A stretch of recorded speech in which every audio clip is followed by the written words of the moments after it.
Russia has started importing gasoline by sea. The third largest oil producer on the planet, an entire economy built on selling hydrocarbons, has to buy fuel on the international market to keep its own cars moving. Independent gas stations in the Central Federal District are now selling a liter of gasoline at 115 rubles. In Irkutsk, on the black market, resellers are asking 300. Rationing is in place across 56 Russian regions. In one Siberian city, drivers were queuing for so long that the mayor ordered portable toilets brought out to the pumps. Meanwhile, on state television, Vladimir Putin used the word problems out loud, a rare public admission of weakness from the Kremlin. Discreet way of admitting that the internal data has become impossible to hide. Something serious is breaking inside the Russian oil machine, and the mechanism is geological, not political. The kind of damage no peace agreement can undo. Even in Crimea, Putin's 2014 trophy, civilian gas sales have completely stopped, sending Russian tourists fleeing from the peninsula that was supposed to be Russia's forever. The shockwave has to go somewhere. While the world stared at the trenches, Ukraine strangled Russia's energy arteries, bleeding Putin's war machine from the inside out. Which raises one massive question. Is this finally the beginning of the end for Vladimir Putin? The drones now fly 2,000 kilometers before they hit anything. Ukraine's long-range strike program, 3 years ago a science project, is now the most efficient piece of military engineering in Europe. They used a $55,000 drone launched from a truck to destroy a multi-billion-dollar Russian refinery. And they keep coming. More than 800 deep strikes on track for this year alone. The Ilsky refinery has been hit at least 16 separate times since 2022. By late May, not a single major refinery in European Russia had escaped a Ukrainian drone attack. Not one. At the peak of the campaign, roughly a third of Russia's total refining capacity was offline. Diesel output dropped 10% in April and again in May. Refined product exports from the Tuapse refinery on the Black Sea dropped 65% year-on-year in the first 4 months of 2026. But blown-up refineries, ports, and storage tanks? That is just surface damage. With enough time and money, Putin can rebuild them. The real nightmare is what is happening underground. A steel pipe runs through hundreds of meters of Siberian permafrost down to the oil. As long as hot crude is moving through it, the pipe stays warm and the well works. Stop the pump, and things go bad quickly. The crude cools. Paraffin wax hardens inside the pipe like concrete. The permafrost closes back in around the well bore. That kind of well doesn't get restarted with a switch. Here's what Ukraine figured out. They don't have to hit the wells at all. Hit the refineries. Hit the export terminals. The whole chain jams up behind them. Every refinery Ukraine takes offline is a traffic jam with nowhere to go. Russia can't process the oil, can't export it, and the storage tanks are already full. So the backup runs all the way down the pipes, back to Siberia, and Russia has to start shutting in its own wells. It's already happening. A resident of Raduzhny in the Khanty-Mansi oil region told Russian outlet Govorit ne Moskva, "We're up to our ears in oil. The wells are being shut down because there's nowhere to put the oil, yet there's no gasoline." The Kremlin won't say how many wells have been shut in, but analysts watching the Russian oil sector all say some version of the same thing. Some of these wells are not coming back. The last time Russia had to abandon wells like this was the collapse of the Soviet Union. It took them 20 years to recover. But back then, they had Western money and Western engineers to save them. Today, Exxon is gone, BP is gone, Halliburton is gone. Russia is isolated. To drill in the Arctic, you need advanced microchips. Thanks to sanctions, Putin is stuck with technology from 2005. You can't rebuild a modern oil empire with flip phone technology, which is how a country that pumps 10 million barrels a day ends up importing gasoline by sea, and how the queues in front of the pumps become the loudest political signal Russia has produced in years. 2 decades of missing technology, no one left to call for help, and some of those wells may never come back. If you like stories where the dots actually connect, part 2 is where this one lands, which raises one massive question. If Putin can't even save his own economy, how does he plan to survive this war? For 26 years, Vladimir Putin has ruled Russia on one central promise: strength, territorial strength, military strength, energy strength. Then came June 29th, and right on state television, the Kremlin accidentally told the truth. Asked directly about the drone strikes, Putin said the attacks create problems, that's obvious. He used the phrase certain shortage. He referred to unprecedented pressure from the West. In authoritarian systems, the golden rule is you never admit weakness on state television. Putin broke it. At the same time, in Crimea, the trophy Putin took in 2014, the moment sold to Russians as the restoration of the empire, the state of emergency became official on June 26th, across the entire peninsula, Sevastopol included. Gasoline sales to civilians halted entirely. Shadow market resellers selling fuel at 250 rubles a liter, 3 times the normal rate. Russian tourists are fleeing the peninsula in numbers, with authorities forced to set up an emergency hotline for those stranded. And then there is what is happening at the front line itself. Russia's own pro-war military bloggers are now saying the average life expectancy of a Russian assault soldier at the front is 20 to 35 minutes. Not weeks, not days, minutes. From arrival at training to death in combat, 10 days to 3 weeks total. Russia is losing 8 soldiers for every 1 Ukraine loses.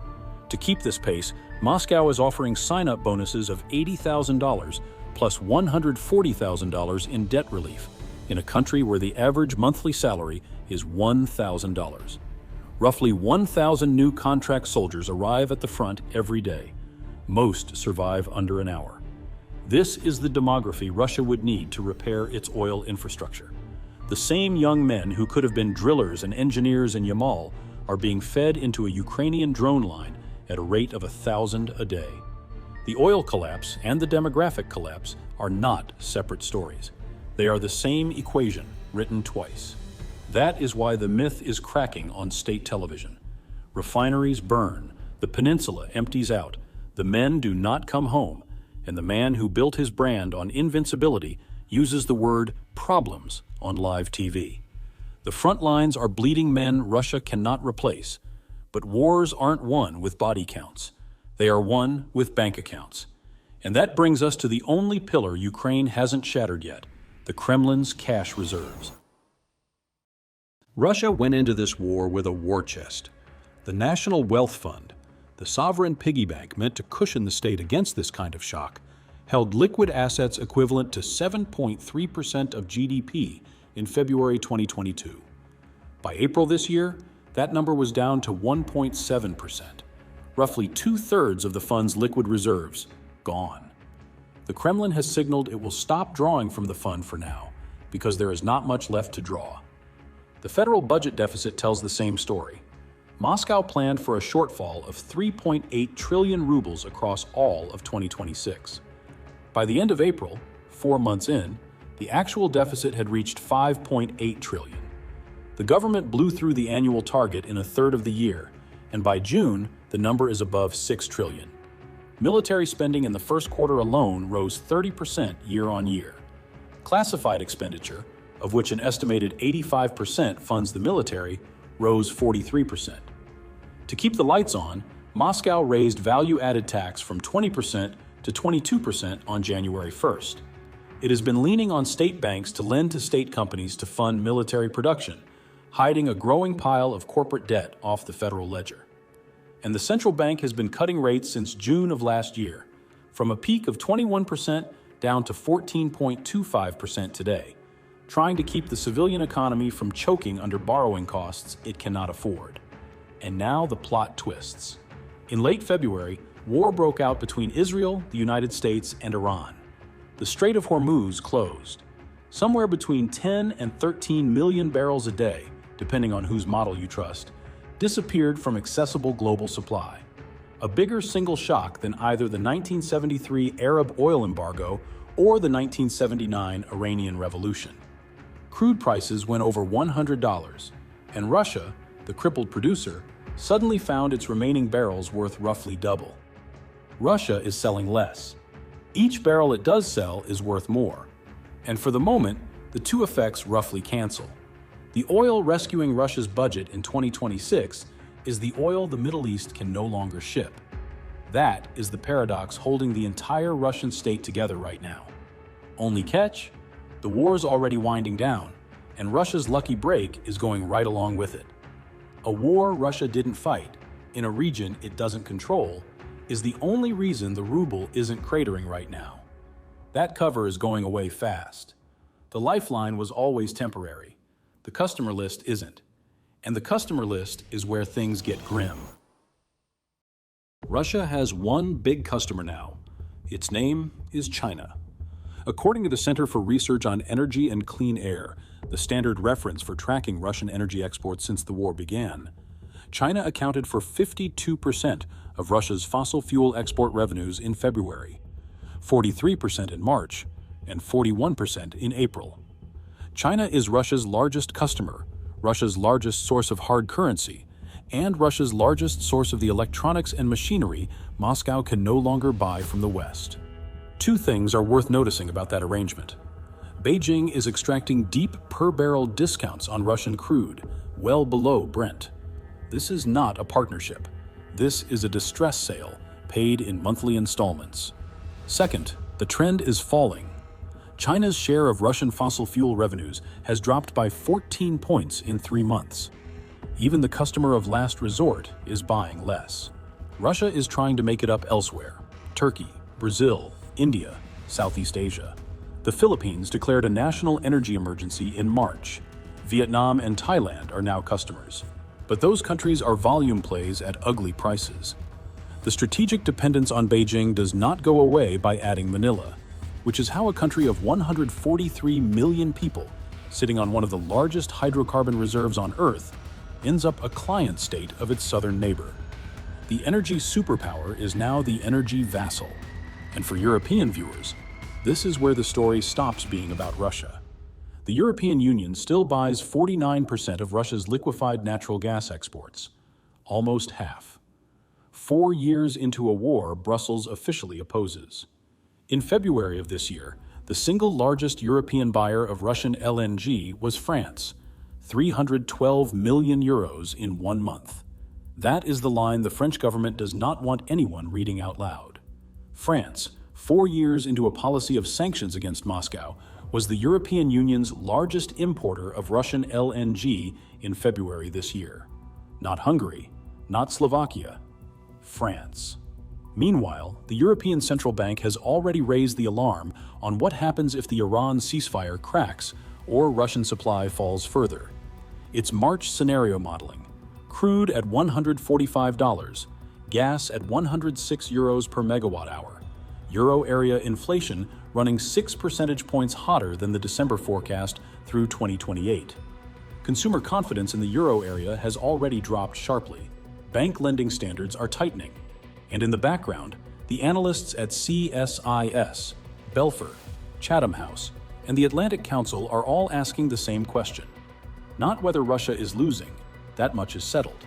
The question is what a cornered Vladimir Putin does when he cannot afford the war and cannot afford to end it. Over 95% of international data runs through undersea cables. $10 trillion in daily financial transactions ride on those same cables. Russia has a specialized military unit, called GUGI, whose stated job is to sever them. As Peter Frankopan put it, a cornered dictator may figure escalating is cheaper than backing down. That is not a prediction. It is the question analysts are asking out loud, in print, at institutions that do not usually raise alarms. Russia is not collapsing tomorrow. What Russia is doing is entering the phase where an empire runs out of the physical, financial, and human material required to keep functioning as an empire. Iran is buying it, time. China is buying it, revenue. Neither is a friend. The interesting question for anyone watching from Europe is not whether Russia falls apart. It is what falls off Russia and lands on us when it does.